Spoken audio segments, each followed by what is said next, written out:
BJP सरकार की गुलामी क्योंकि देश का इलेक्शन कमीशन कर रहा है। जब 6.5 लाख वीवीपैट में गड़बड़ी है, यही काफी नहीं है क्या ईवीएम और वीवीपैट को पूरी तरह से हटा देना से नरेंद्र मोदी सरकार द्वारा कराया गया सारा कांड है मणिपुर का, और कुछ नहीं है। अगर बैलेट पेपर से चुनाव होगा 40 से ज्यादा सीट बीजेपी को नहीं मिलेंगी। एक बार फिर से आपका बहुत बहुत स्वागत है। मेरे साथ हैं जाना पहचाना चेहरा, तारुफ की जरूरत नहीं है, सुप्रीम कोर्ट के बड़े वकील भानु प्रताप सिंह हमारे साथ मौजूद हैं, जो लगातार मोदी की नीतियों का विरोध करते हैं और मणिपुर में जिस तरीके से हालात हैं उसको लेकर भी भानु प्रताप खासे चिंतित हैं। इनका एक बयान भी था कि अगर 2024 में भाजपा जीती तो उसके बाद चुनाव नहीं होगा।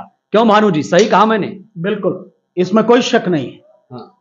ये देश के लोगों को समझ में आना चाहिए। और इस बात को और आगे बढ़ा देता हूं, देश में 2024 में अगर मोदी जीत के आता है, बीजेपी जीत के आती है, तो चुनाव आगे कोई चुनाव नहीं होगा, ना स्टेट का ना सेंटर का। साथ साथ में आज जो मणिपुर में आप देख रहे हैं, देश में यह होगा। आज केवल मणिपुर छोटे से इलाके में हो रहा है। देश की 36 लाख की जो आबादी है उसे यह सब कुछ भुगतना पड़ रहा है, क्योंकि सरकार द्वारा कराया जा रहा है। बाकायदा भाजपा सरकार द्वारा, नरेंद्र मोदी सरकार द्वारा कराया जा रहा है। लेकिन ये एक आपके सामने उदाहरण है। आने वाले समय में अगर दोबारा 2024 में जीत के आया मोदी, तो ये पूरे देश में आपको दिखेगा मणिपुर में जिस तरह का कत्लेआम है, जिस तरह की बहन बेटियों को नंगा करके घुमाया जा रहा है, उनके साथ बदतमीजी की जा रही है, सब कुछ पूरे देश में होगा। भानु जी, 24 में मोदी को रोकने के लिए इंडिया गठबंधन बन चुका है। कैसे देखते हैं इस गठबंधन को? कितना मजबूत? बहुत अच्छी बात है और पूरे देश के लोगों को बहुत सकारात्मक सोच लेके इंडिया के साथ पूरी तरह से खड़े हो जाना चाहिए। यह देश की बात है, इंडिया की बात है, भारत की बात है।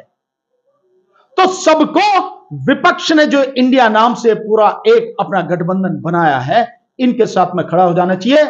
और ये भाजपा नाम की जो गंदगी है, इस गंदगी को साफ कर देना चाहिए पूरी तरह से, तभी देश बच पाएगा, लोग बच पाएंगे, अन्यथा बचेगा कुछ नहीं। जब आप ईवीएम को हथियार बना दिए और इलेक्शन कमीशन के माध्यम से खुलेआम बेईमानी आप करते हैं, तो आप कुछ भी कर लीजिए, आपको कुछ नहीं। और मैं आज भी कह रहा हूं, अगर 2024 का चुनाव ईवीएम से हुआ तो लिख लेना आप मेरी बात को, बीजेपी को, मोदी को कोई नहीं हरा सकेगा।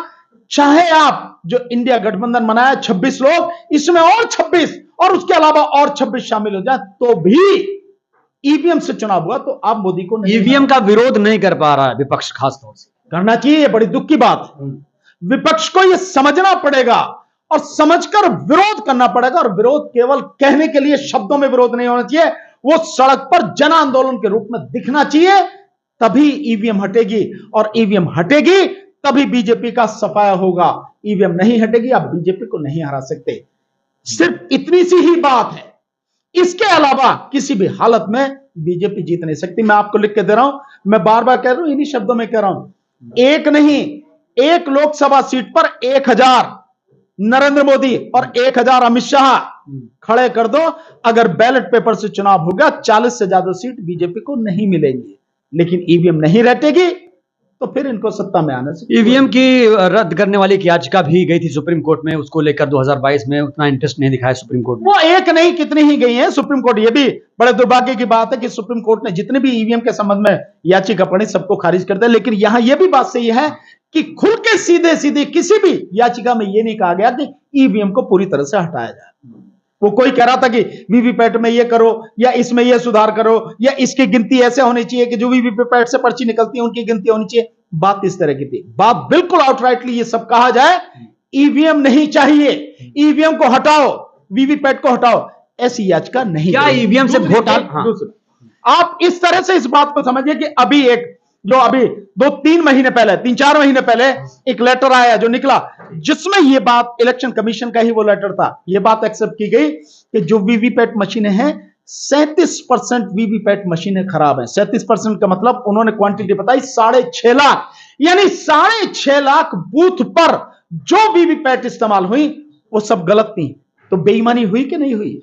इसके अलावा भी कुछ कहने की जरूरत है क्या? जी जी। इसलिए तो घोटाला संभव है, छेड़छाड़ संभव नहीं, घोटाला ही होता है। आप संभव की बात करो, मैं कहता हूं बिल्कुल पूरे विश्वास के साथ हूं, घोटाला होता है। बीजेपी सरकार की गुलामी क्योंकि देश का इलेक्शन कमीशन कर रहा है, और देश के इलेक्शन कमीशन के माध्यम से इलेक्शन चुनाव के दौरान जबरदस्त पैमाने पर ईवीएम के माध्यम से बेईमानी होती है, तभी बीजेपी जीत कर आती है, नहीं तो कांग्रेस 2004 से लेकर आई, 2009 में पहली बार बीजेपी ने इसका विरोध किया। उसके बाद एक किताब भी लिख दी जीवीएल साहब ने कि डेमोक्रेसी खतरे में है, रिस्क डेमोक्रेसी रिस्क, एक किताब आई थी, आपको याद होगा। तो अब बीजेपी इस पर चुप क्यों है? पहली बार बीजेपी ने विरोध किया। यही चीज सबसे गंभीर है और मैं समझता हूं इसके बाद किसी और तर्क की जरूरत रह नहीं जाती कि जो पार्टी 2014 से पहले ईवीएम का खुलकर विरोध करती थी और जीवीएल नरसिम्हा ने 245 या 42-46 पेज की किताब लिखी, जो आप कह रहे हैं डेमोक्रेसी एट रिस्क, वो किताब लिखी, उस पार्टी आज वो पार्टी लगातार ईवीएम को बनाए रखना चाहती है, ईवीएम से चुनाव करा रही है। एक फैसला 8 अक्टूबर 2013 को सुप्रीम कोर्ट का फैसला, कहा कि इसमें दिक्कत है और पेपर ट्रेल लगाया। पेपर ट्रेल से गिनती होती है तो एक उम्मीदवार जीत जाता है, ईवीएम से गिनती होती है तो हार जाता है। और अब जो रिपोर्ट आई है, जो मैं भी थोड़ी देर पहले मैंने कहा कि जो इलेक्शन कमीशन का लेटर है जो कहता है कि 37% वीवीपैट गड़बड़ है, यानी 6.5 लाख वीवीपैट मशीनें गड़बड़ हैं। तो जब आपने वीवीपैट लगाई किस बात के लिए? वीवीपैट लगाई कि ईवीएम में जो गड़बड़ी है उस गड़बड़ी को ठीक करने के लिए या लोगों के विश्वास को स्थापित करने के लिए आपने वीवीपैट लगाई, और इलेक्शन कमीशन मान रहा है, एक्सेप्ट करा कि 37% वीवीपैट गलत है, यानी 6.5 लाख वीवीपैट गलत है।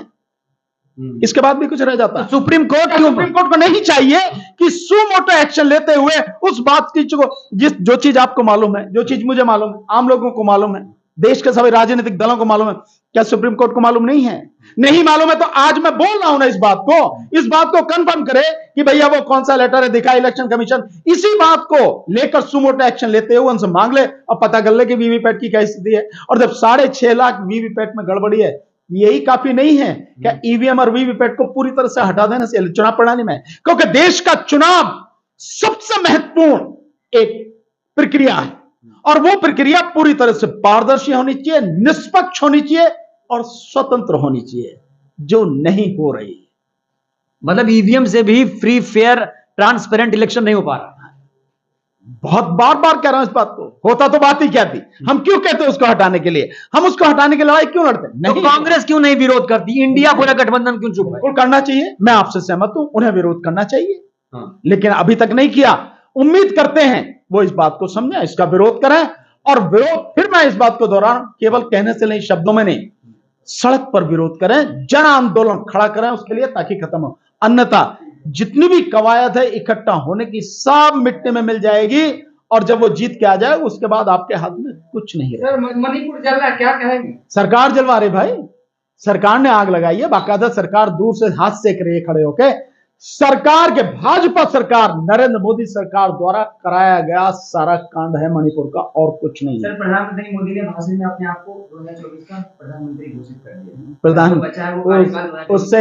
उससे प्रधानमंत्री से पूछो, मैंने तो सुना नहीं, पर तुम कह रहे हो तो मैं उसको मान लेता हूं कल के कि भाई प्रधानमंत्री, हाँ सीकर में जो बात हुई है, जो तीसरी बार वो दे दो, तो ये चुनाव प्रधानमंत्री का नहीं होता, ये लोकसभा सदस्यों का, सांसदों का चुनाव होता है, ये उसके बाद प्रधानमंत्री होता है। लेकिन एक व्यक्ति, देखिए वो जो कह रहा है उसको, प्रधानमंत्री को क्यों ये कहने की हिम्मत हो पा रही है?